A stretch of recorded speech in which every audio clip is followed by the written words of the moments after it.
It can be hard when using thermal vision to identify one sounder from the next sounder, especially if you don't see them in the same place every time.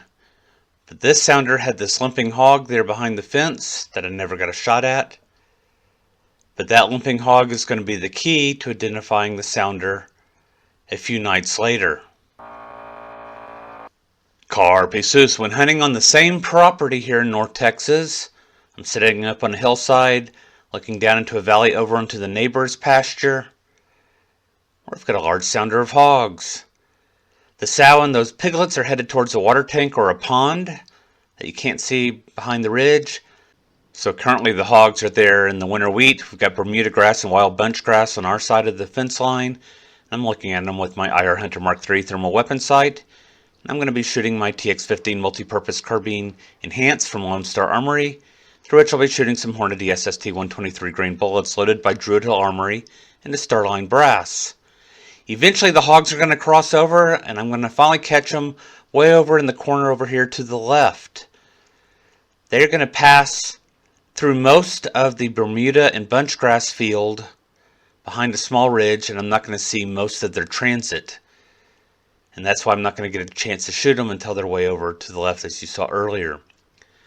Now, I think this is the same group of hogs for the primary reason that there's the limping hog. It's walking in the same manner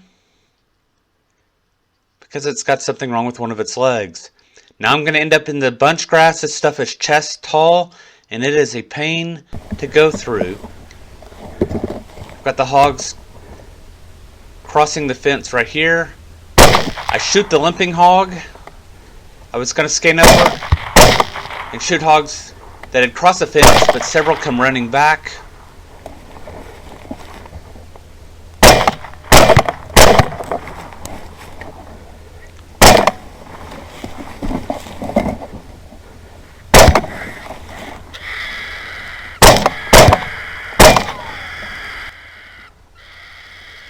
And despite looking around and going through the bunch grass, I never found the yelling hog. I know I've lost at least 2 hogs at this point. So go and search for the hogs that I know where they are. The first one ran about 20 yards, made it through the fence.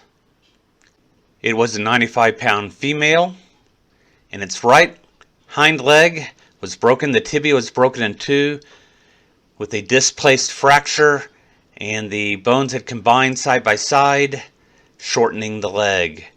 So this is why the hog would have had such a pronounced limp.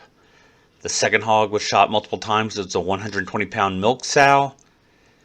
And while searching for hogs after that, I scared up one of the wounded hogs.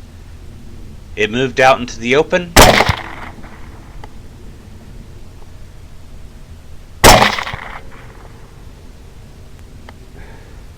And it's down at 90 yards. It only turned out to be about a 35 to 40 pound female shoat. Moving on to my next property, I've got a small group of hogs out here that look to be tiny hogs, but they're just well hidden by vegetation. I've made my advance on them. I've got to be wary of the cattle off to the left and off to the right. Got some pretty strong winds blowing from left to right. And I'm going to start with this hog right here.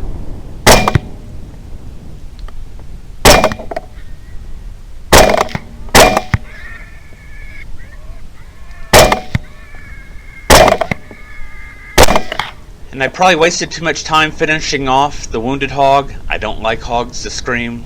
They don't need to suffer if I can help it. But I was rewarded by the hunting gods with this beautiful shot. At 230 yards. And followed up with an anchoring shot for quality assurance.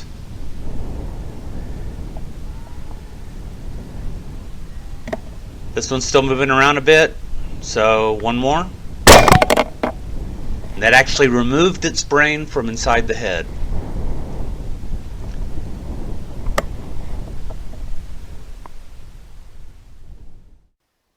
Brass Catcher by Tactical Brass Recovery.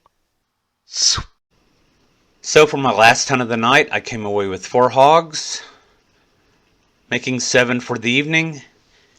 And there will be no carpe analysis to dromedaries for this episode, as most of the hogs were shot multiple times.